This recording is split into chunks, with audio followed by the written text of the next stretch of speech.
Hi friends, మామిడికాయ కర్రీని ఎలా చేస్తున్నాననేది మీతో షేర్ చేస్తానండి.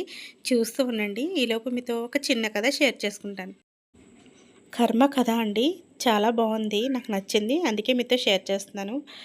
ఒక మామిడి చెట్టుకి చాలా కాయలున్నాయి.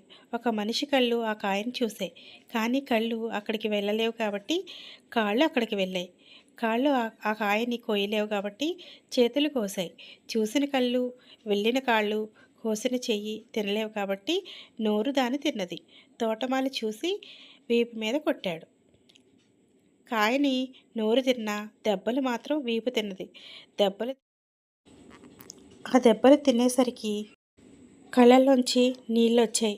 చివరికి ఏమైంది? చూసిన కళ్ళే ఏడ్చాయి. జీవితంలో కూడా అంతే. ఎవరి కర్మని వాళ్ళే అనుభవించాల్సి వస్తుంది. చాలా బాగుంది కదండి!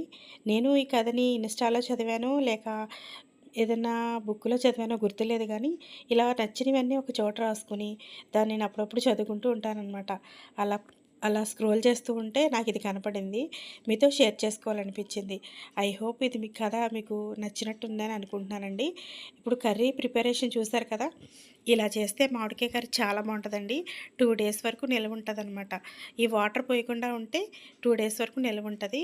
జర్నీలోకి అలాగా మనం షిరిడి అలా వెళ్తాం కదా! అలాంటప్పుడు ఇలాంటి కర్రీ ఒకటి చేసుకొనెళ్తే నెక్స్ట్ డే మార్నింగ్ కూడా మనం చపాతీలోకి తినొచ్చనమాట. చాలా టేస్టీగా ఉంటుందండి.